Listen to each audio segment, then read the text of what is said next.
নাহমাদুহু ওয়া নুসাল্লি আলা রাসূলিহিল কারীম।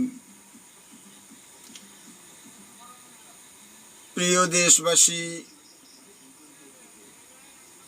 শ্রোতামণ্ডলী, শ্রেণীগতভাবে প্রত্যেকের প্রতি রইল আমার শ্রদ্ধা, ভক্তি ও স্নেহশীষ। দক্ষিণ 24 পরগনার সুন্দরবন এলাকা থেকে আমি কিছু বার্তা দিতে চাই। ওই সমস্ত নেতা ও নেত্রীদের জন্য ও ধর্মগুরুদের উদ্দেশ্যে। ভাই সকল, বর্তমান যা পরিস্থিতি পরিবেশ সারা বিশ্বের তথা ভারতবর্ষের, এই ঘন মুহূর্তে আমাদের বক্তব্য, ভাষণ ফেসবুকে, স্টুডিওতে ও মঞ্চে সমঝোত হয়ে কথা বলা ভালো। কতকগুলো কথা এই পরিবেশ পরিস্থিতির উপরে এমন আসছে যেগুলো আমাদের নিজেদের মধ্যে ঐক্য, মিলন ও মৈত্রীর ব্যাঘাত আসা সম্ভব। সেজন্য বলবো, যে সমস্ত রাজনীতি বন্ধুরা যে যাই সংগঠন করুন না কেন, যেহেতু এটা ভারতবর্ষ গণতান্ত্রিক রাষ্ট্র, ব্যক্তিগত স্বাধীনতা, ব্যক্তিগত অধিকার প্রত্যেকের রয়েছে। তাই ভারতের মাটিতে বর্তমান সময়ে একে অপরের কাছে, একে অপরের ব্যাপারে কাদা ছড়াছড়ি না করাই ভালো। কারণ সারা ভারতব্যাপী চলেছে একটা জাতির অস্তিত্বকে বজায় রাখার লড়াই। অস্তিত্বকে বাকি রাখার সংগ্রাম চলছে। এই মুহূর্তে যদি কোনো গোষ্ঠী বা সম্প্রদায় নিজেদের মধ্যে ঐক্য মিলনের পথকে রদ করতে চায়, কাদা ছড়াছড়ি করি, তাহলে এটা অশোভনীয়। আর একে অপরের কুৎসাগা, দোষ ত্রুটি, বিচ্যুতিগুলি প্রকাশ্যে নিয়ে আসা, তার পিছনে বলা, এটা বুদ্ধিষ্ট বুদ্ধিমানের লক্ষণ নয়। হতে পারে কারোর সঙ্গে কারো বিরোধ, মতের মিল, আদর্শের মিল না থাকতেও পারে। ব্যক্তিগত স্বাধীনতা প্রত্যেকেরই রয়েছে।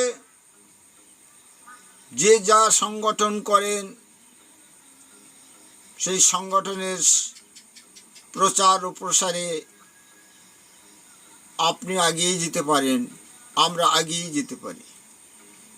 তবে একে অপরের কুৎসা রটিয়ে নয়, একে অপরের দোষ ত্রুটি ধরে নয়, একে অপরের ফুলের মালা গলায় দেওয়া, জুতোর মালা গলায় দেওয়ার মতো দৃষ্টান্ত তুলে ধরে নয়। যেহেতু বর্তমান সময়ে চলছে জাতির অস্তিত্বের লড়াই,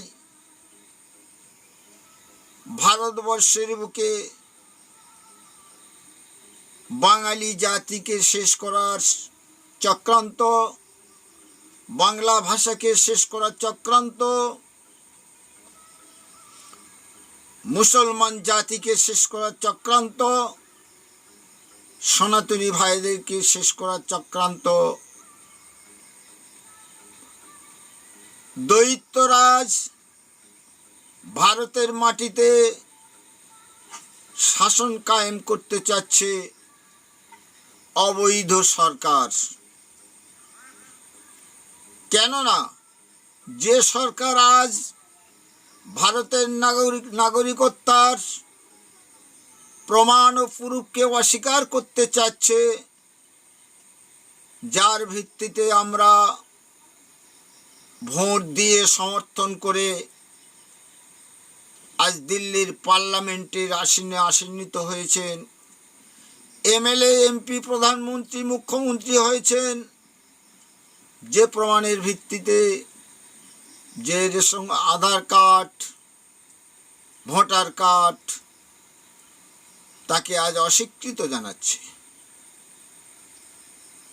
আজ যদি তা প্রমাণ না হয় পরিচয়পত্র হিসাবে, তাহলে যারা এমএলএ এমপি প্রধানমন্ত্রী মুখ্যমন্ত্রী হয়েছেন তারা অবৈধভাবে হয়েছেন।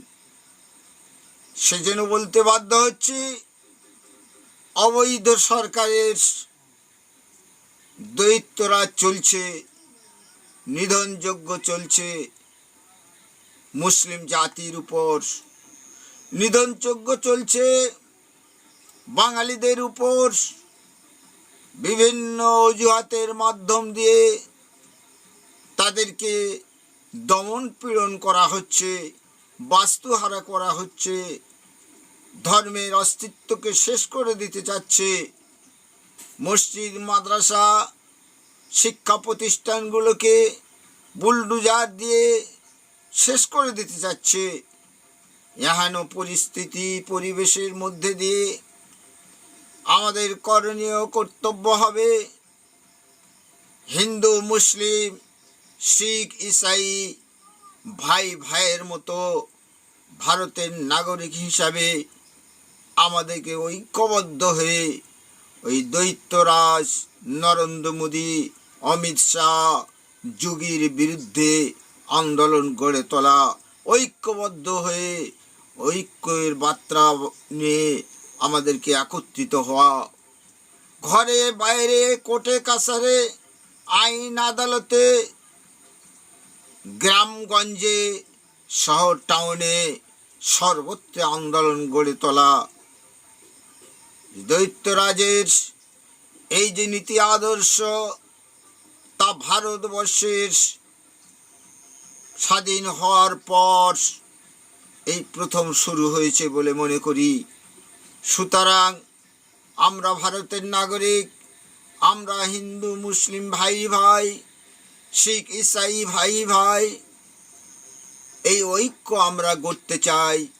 এই বার্তাকে সামনে রেখে একে অপরের দিকে আঙ্গুল তোলা থেকে, একে অপরের দিকে কাদা ছড়া থেকে আমরা বিরত থাকি।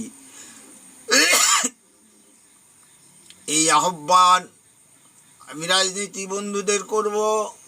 এই আহ্বান ধর্মগুরু হিসাবে, সংগঠনের ধারক বাহক হিসাবে যার নেতৃত্ব দিচ্ছেন প্রত্যেককে আমি আহ্বান করব, আমরা এক হয়ে অপরের হাতে হাত মিলিয়ে, একে অপরের কাঁধে কাঁধ মিলিয়ে, নিজেদের মধ্যে সর্বরকমের ভেদাভেদ ভুলে গিয়ে আমরা ভারতবর্ষের ভারতবাসীকে আমরা সর্বস্তরে নির্যাতন নিপীড়ন থেকে মুক্তির জন্য আমরা ঐক্যবদ্ধভাবে